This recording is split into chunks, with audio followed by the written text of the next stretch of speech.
Nanio dendo. Pak suruh apa laki na sa pangke abak na abak carian mana muah adanya na mudo mata lah carian.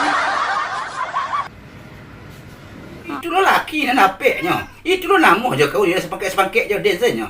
Kau yang nak bujang tu dah mungkin kau buruk lo nyak dak lo rancak benar.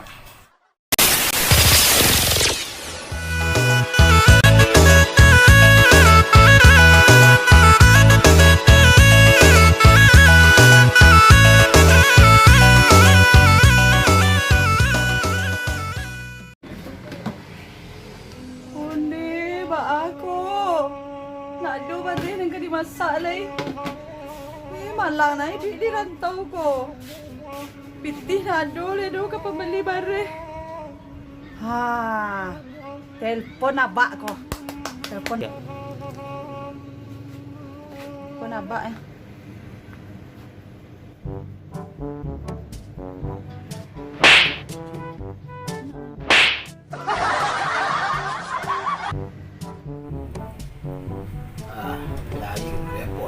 Pula masalah.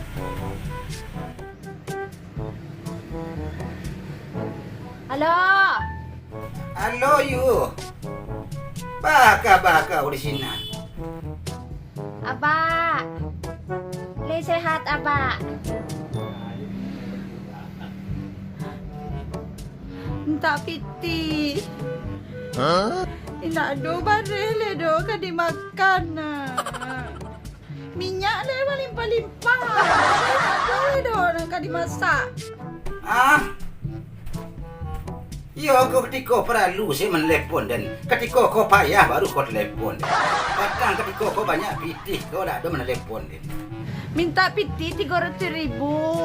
Biar bisa membeli bare agak sakaruang. Tahan tu sampai sebulan mak. Beko biasa mbak Mimi jo kuah-kuah bagai. Kau ndak pakai sayur saya makan. Iyo manga kau dirantau orang tu pulang lah leh. Balaki ndak manga kau di sini. Aku karajo kau. Jangan balaki jo ke abak lai. Payah duit kidi ke balaki lo. Iyo lah balaki ku perlu. Awak padusi dirantau orang seorang. Kamanga awak sinan. Dan suruh kau pulang kau dah amuh. Abak berang se. Nak do bareh le do. 300,000 kiriman. Kama kadang cari yang piti 300. Orang sedang keadaan kolor ona apa nama corona kini kama kadang cari piti. Awak salah payah di kampung kini. Padi dak mah jadi. Abak tak itu mana? Piti 300,000 kiriman beli bareh.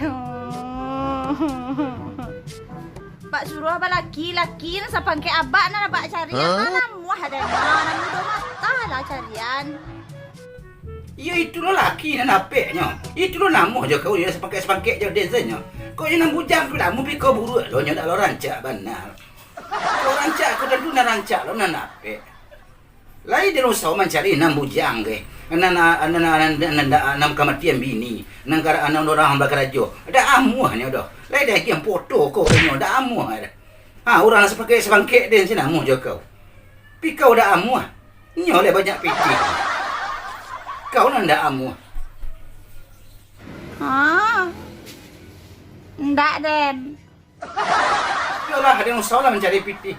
Kau dah ada piti dia sadang lah kurang. Yo, tunggu ya, Mbak ya. Tapi kira dari dena. Anak jauh dengan orang seorang selonya. Disuruh pulangnya mada. Assalamualaikum. Waalaikumsalam warahmatullahi wabarakatuh. Mada dikecek. Dirantau pulang coba. Dia cari lakinya dah muat. Hei. Musak.